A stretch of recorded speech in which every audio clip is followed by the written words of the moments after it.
കൂട്ടുകാരെ, ബോട്ട് കരയ്ക്ക് വന്നാൽ ആദ്യം ചെയ്യുന്നത് കരയ്ക്കുള്ള മീൻ എടുക്കുക. ഇത് നേരത്തെ തന്നെ നമ്മൾ ഉരുളിക്കകത്ത് ആക്കി വെച്ചതാണ്. ലൈവ് ചെമ്പല്ലി.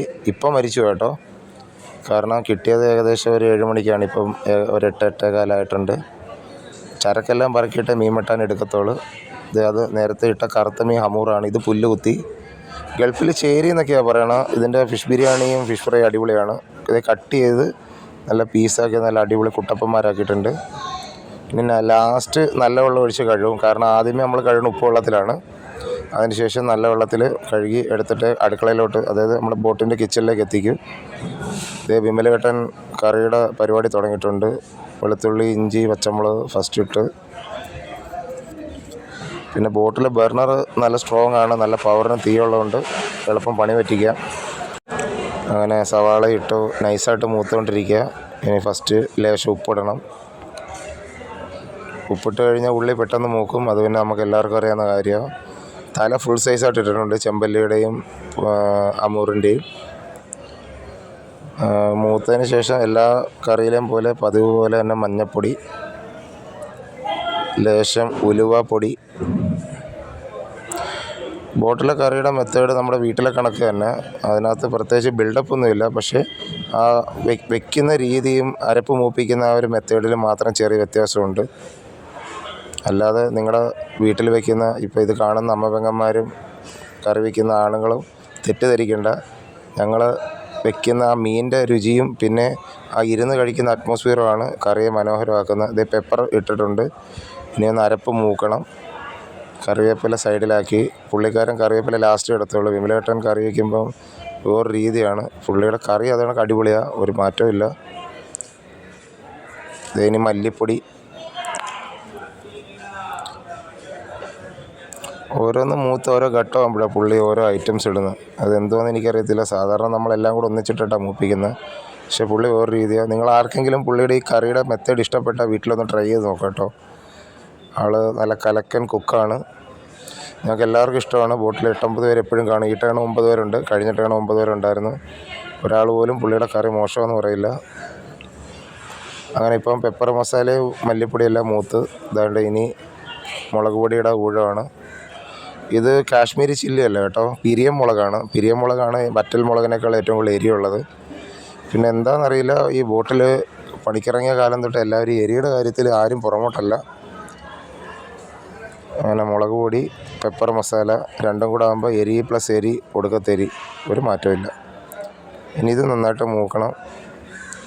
ഇത് സൈഡിൽ കുടംപുളി വെള്ളത്തിലിട്ട് വെച്ചിട്ടുണ്ട്. പക്ഷേ പുള്ളി കുടംപുളി പിഴിഞ്ഞൊഴിക്കില്ല, വാരിയിടത്തേ ഉള്ളൂ. അതും വേറൊരു വെറൈറ്റി രീതിയാണ്. അത് വടക്കോട്ടുള്ളവരൊക്കെ അങ്ങനെ കറി വയ്ക്കുന്നതെന്ന് എനിക്കറിയില്ല. പക്ഷേ നമ്മുടെ നാട്ടിൽ സാധാരണ വാളംപുളിയാണ് കൂടുതലും, കുടംപുളി അങ്ങനെ ഇടാറില്ല.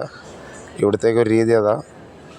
പിന്നെ ബോട്ടിൽ വയ്ക്കുമ്പോൾ എന്തായാലും കറി ഞങ്ങൾ കാലത്തെ വെച്ചിട്ട് ഉച്ചയ്ക്കാണത് കഴിക്കുന്നത്. അപ്പോൾ അതുകൊണ്ട് കുടംപുളി ഇട്ട് വെച്ച കറിക്ക് ഒരു പ്രത്യേക മൊഞ്ച. ഇത് വെള്ളത്തിലിട്ട് കുതിർന്ന കുടംപുളി താണ്ടെ വാരിയിട്ടിട്ടുണ്ട്. അരപ്പ് ഏകദേശം മൂത്ത് നല്ല പരുവായതുകൊണ്ട് സ്പോട്ടിൽ വെള്ളം ഒഴിക്കണം. അപ്പോൾ തന്നെ കരിഞ്ഞ് പുക വരാൻ തുടങ്ങി ലൈറ്റായിട്ട്. ഞാനും നന്നായിട്ട് ചുമയ്ക്കുന്നുണ്ട്. ഇത് ഈ മണം അടിച്ചു കഴിഞ്ഞാൽ ആരായാലും തുമ്മുകയും ചുമയ്ക്കുകയും ചെയ്യും. ഞങ്ങൾ മാത്രമല്ല കേട്ടോ, ബാക്കിൽ സൈഡിൽ ആളുകൾ ഇരിപ്പുണ്ട് വീൽ ഹൗസിനകത്ത്. അവരെല്ലാവരും തുമ്മിയും ചുമച്ചുകൊണ്ടിരിക്കുക. ഇത് ഏകദേശം നല്ല കറകറാന്നായിട്ടുണ്ട് മൂത്ത്. കരിഞ്ഞതല്ല കേട്ടോ, തീവ്ര ലോ ഫ്ലെയിമാണ്. ശകലം വെള്ളം ആദ്യം ഒഴിച്ച് അരപ്പ് താണ്ടി ഒന്നുകൂടെ ഒന്ന് സെറ്റപ്പ് ആവാനായിട്ട്. ഏകദേശം ഒരു നൈസ് പരുവായിട്ടുണ്ട്. ഇനി വെള്ളം ഒഴിക്കാം. ഇനി മീനിൻ്റെ കഷ്ണത്തിനനുസരിച്ചാണ് കേട്ടോ, നമ്മൾ വീട്ടിൽ ചെയ്യണ കണക്ക് തന്നെ മീനിൻ്റെ പീസിനനുസരിച്ചാണ് വെള്ളം ഒഴിക്കണത്. അപ്പോൾ അതിനനുസരിച്ചുള്ള അരപ്പും നമ്മുടെ കറിയിലുണ്ടാവും. അവിടെ ടേസ്റ്റിൽ അങ്ങനെ മറ്റ് വ്യത്യാസമൊന്നും വരില്ല. ഇനി അടപ്പ് തക്കാളി ഇപ്പോൾ ഇട്ടു. ഇനി ഒന്ന് തിളയ്ക്കാൻ വേണ്ടിയിട്ട് അടച്ചു വെച്ചാൽ മതി. ലേശം ഉപ്പൂടി ഇട്ട് കൊടുക്കാം, കാരണം ഉള്ളിയിൽ മൂക്കാൻ വേണ്ടി ഒരു ശകലം ഉപ്പ് ഇട്ടോളൂ. അതുകൊണ്ട് ഇത് അടച്ചു വെച്ച് തിളച്ച് നല്ല അടിപൊളിയായിട്ട് തിള വന്നു. ഇനി മീൻ നമുക്ക് വാരിയിട്ടാൽ മതി. തല വേകാനായിട്ട് ഇത്തിരി താമസം ഉള്ളതുകൊണ്ട് നടുക്ക് തലയിടണം. അതെല്ലാം നമ്മുടെ വീട്ടമ്മമാരും നമ്മുടെ വീട്ടിലുള്ള സ്ത്രീജനങ്ങളും അങ്ങനെ തന്നെയാണ് വീട്ടിൽ കറി വയ്ക്കണം. ഇവിടെയും മാറ്റമൊന്നുമില്ല, സെയിം പരിപാടി തന്നെ. തല ആദ്യമേ ഇട്ട്, അപ്പം നടുക്കത്തെ കുഴി ഭാഗത്ത് തല കിടന്ന് അടിപൊളിയായിട്ടങ്ങ് വെന്തോളും. അപ്പം പിന്നെ ഒരു കാര്യമുണ്ട്, ഈ തലയ്ക്ക് സമയമാകുമ്പോഴത്തേക്കും മത്സരമാണ്, എനിക്ക് വേണം എന്ന് പറഞ്ഞ് എല്ലാവരും മുൻപന്തി നിൽക്കും. ഞാനും അങ്ങനെ തന്നെ, ഞാനും ചോദിക്കും. പിന്നെ ആർക്കെങ്കിലും കിട്ടിയാൽ കിട്ടി, സമയവും സന്ദർഭവും കണക്കിരിക്കും. ഒരു മൂടനുസരിച്ച് വിളമ്പുന്ന ആൾ തന്നാൽ തന്ന്. തല കഴിക്കാൻ ഏത് മലയാളിക്ക് ഇഷ്ടമല്ലാത്ത? അതും ഇത് പച്ച മീനാണ്. അപ്പോൾ അതുകൊണ്ട് നല്ല ടേസ്റ്റും ആയിരിക്കും. കാരണം ഇപ്പോൾ രാവിലെ 9 മണിക്കുള്ളിൽ വെക്കുന്ന കറി അത് 1:30 ആകുമ്പോഴേ എടുക്കുന്നത്. അപ്പോൾ അപ്പോഴത്തേക്ക് എരിവ്, പുളി, ഉപ്പ് എല്ലാം പിടിച്ച് നല്ല പരുവത്തിൽ കിടക്കത്തേ ഉള്ളൂ. ഈ മീനിൻ്റെ പീസ് മൊത്തം ഇട്ടതിന് ശേഷം കരണ്ടി കൊണ്ടൊന്ന് നന്നായിട്ട് ഇളക്കി ഒന്ന് എല്ലായിടത്തും ഒന്ന് അരപ്പിൽ മിക്സ് ആക്കണം. അല്ലെന്നുണ്ടെങ്കിൽ തിള വരുമ്പോഴത്തേക്കും അത് മാംസം വേവാനായിട്ട് ഇത്തിരി വ്യത്യാസം വരും. കാരണം വെന്തതിന് ശേഷം നമുക്ക് ചെയ്യാൻ പറ്റത്തില്ല. പച്ചയോടെ ആകുമ്പോഴത്തേക്കും കരണ്ടി ഇട്ട് നമുക്കൊന്ന് കലക്കി അങ്ങോട്ടും ഇങ്ങോട്ടൊക്കെ നാട്ടി കറക്കി മീനെല്ലാം പൊസിഷനിലാക്കി വെക്കാൻ പറ്റും. ഇനി നൈസായിട്ടൊന്ന് അടപ്പ് ഇട്ട് മൂടിയാൽ മതി. കറി ലീവ്സ്, കരിവേപ്പില ഇടുന്നുണ്ട്. അതോടെ കഴിഞ്ഞ് അടപ്പടച്ച് വയ്ക്കാം. കാരണം ആവിയിൽ തിളയ്ക്കുന്നത് ഒരു പ്രത്യേക ടേസ്റ്റാണ്. അടപ്പടഞ്ഞ് കിടക്കുമ്പോൾ നമുക്ക് ഗ്യാസ് ലാഭിക്കാനും എളുപ്പമാണ്. അങ്ങനെ വിമലേട്ടൻ്റെ കറിയുടെ പരിപാടി കഴിഞ്ഞ് ഓൾറെഡി പുട്ടും കടലക്കറി റെഡിയാക്കി വെച്ചിട്ടാണ് ഞങ്ങൾ ഉച്ചക്കത്തേക്കുള്ള പണി ചെയ്യണം. അങ്ങനെ തിള വന്നു. അതുകൊണ്ട് നൈസായിട്ട് നോക്കിയത് നല്ല തിളച്ച് നല്ല പരുവത്തിൽ കിടക്കണം. പുള്ളി ടേസ്റ്റ് ചെയ്ത് നോക്കിയിട്ട് എന്തെങ്കിലും പോരായ്മ വേണ്ടി അടുത്ത് എന്തെങ്കിലും സാധനം ചേർക്കാൻ ചേർക്കും. പുള്ളിയെന്നല്ല, നമ്മുടെ വീട്ടിൽ കറി വയ്ക്കുന്ന എല്ലാവരുടെയും രീതി അത് തന്നെ. ഉപ്പ് കുറവുണ്ട്, അതാണ് പുള്ളി ഇപ്പോൾ ഉപ്പെടുക്കണം.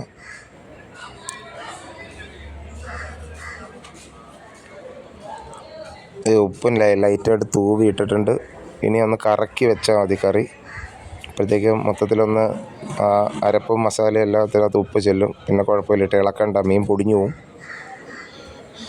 അങ്ങനെ തന്നെ കറിയുടെ ഏകദേശം ക്ലൈമാക്സ് ആയി. കറിയുടെ പരിപാടി കഴിഞ്ഞു. നിങ്ങൾക്ക് ഈ മെത്തേഡ് ഇഷ്ടപ്പെട്ടെങ്കിൽ ഒന്ന് വീട്ടിൽ ട്രൈ ചെയ്ത് നോക്കുക. കഴിച്ചിട്ട് കമൻറ്റ് അറിയിക്കാനും മറക്കല്ലേ. അപ്പോൾ ഇനി ഉച്ചയ്ക്ക് ഉള്ള ലഞ്ച് ഇപ്പോൾ ഓൾറെഡി പ്രിപ്പയർ. വീഡിയോ ഇഷ്ടപ്പെട്ട ലൈക്കും കമൻറ്റും ചെയ്യാൻ മറക്കല്ലേ കേട്ടോ. കൂട്ടുകാരെ, കറിയെല്ലാം റെഡിയായി ഓൾറെഡി കെട്ടി വെച്ചിരുന്നതാണ്. ഇപ്പോൾ ഏകദേശം ഉച്ചയ്ക്കൊരു 1:45 സമയമായിട്ടുണ്ട്. ഇത് രാവിലെ കിട്ടിയ ഐസിടാത്ത നല്ല ലൈവ് ചെമ്പല്ലി, ഹമൂറ്, പുല്ലുകുത്തി, ഈ 3 ഐറ്റം മീനാണ് ഇപ്പോൾ ഇതേ പാത്രത്തിലേക്ക് പകർന്ന് വയ്ക്കുന്ന. കറിയിൽ എരി, പുളി എല്ലാം പിടിച്ച് നല്ല അടിപൊളി പരുവത്തിൽ കിടക്കുക. പക്ഷേ ഇതിലും ടേസ്റ്റാണ് നമ്മൾ കാലത്ത് വെച്ചിട്ട് രാത്രി കഴിക്കുമ്പോൾ. ഇതിപ്പോൾ അത്രയും മണിക്കൂറായില്ല, പക്ഷേ എന്നാലും ഏകദേശം ഒരു 3-4-5 മണിക്കൂർ കഴിഞ്ഞ് കഴിക്കുമ്പോൾ അതിൽ നല്ലൊരു രുചിയാണ്. ആദ്യമേ തന്നെ സ്രാങ്കിന് കൊടുത്തിട്ടുണ്ട്. അത് ബോട്ടിൽ എല്ലാവരും കാണിക്കുന്നൊരു മര്യാദയാണ്. പുള്ളി കാരണമാണ് നമുക്ക് ഈ മീനൊക്കെ കിട്ടുന്നത്. പുള്ളിയാണ് നമുക്ക് വീട്ടിൽ അരി മേടിക്കാനുള്ള മാർഗ്ഗമൊക്കെ ഒപ്പിച്ച് തരുന്നത്. സ്രാങ്കിൻ്റെ മനസ്സും വയറും നിറഞ്ഞാൽ ബോട്ടിൽ മീൻ കിട്ടുമെന്നൊക്കെ പറയും. സത്യമാണോ കള്ളമാണെന്ന് എനിക്കറിയത്തില്ല. പക്ഷേ പണ്ട് മുതലേ ആദ്യത്തെ പാത്രം വിളമ്പി സ്രാങ്കിന് തന്നെയാണ് കൊടുക്കുന്നത്. അതൊരു ബോട്ടിലല്ല, അത് വേറെ ആരെടുത്ത് ചോദിച്ചാലും എല്ലാവരും അതേ പറയും. പിന്നെ ആൾക്ക് ഒരു 4-5 പീസ് വെക്കാനായിട്ടുണ്ട്. കാരണം നല്ല പീസുള്ള മീനാണ്. ഇതേ പുള്ളിക്കാരൻ തറയിരുന്ന് കഴിക്കണം. അടുത്ത ആളും ഇതേ നിലത്ത് അങ്ങോട്ട് ഇരിക്കുകയാണ്. അപ്പുറത്തെ സൈഡ് വെയിലായതുകൊണ്ട് ഇവിടെ ഇരിക്കണം. ഇത് ഡ്രൈവർ ജോസേട്ടൻ. ഇത് നമ്മുടെ പത്രോസ് അങ്കിള്. പിന്നെ കാലത്ത് കിട്ടിയ മീൻ ഉച്ചയ്ക്ക് കറി വെച്ച് കഴിക്കുമ്പോൾ അതൊരു പ്രത്യേക വൈബ് തന്നെയാണ്. അപ്പോൾ വീഡിയോ ഇഷ്ടപ്പെട്ടാൽ ലൈക്കും കമൻറ്റും ചെയ്യണേ.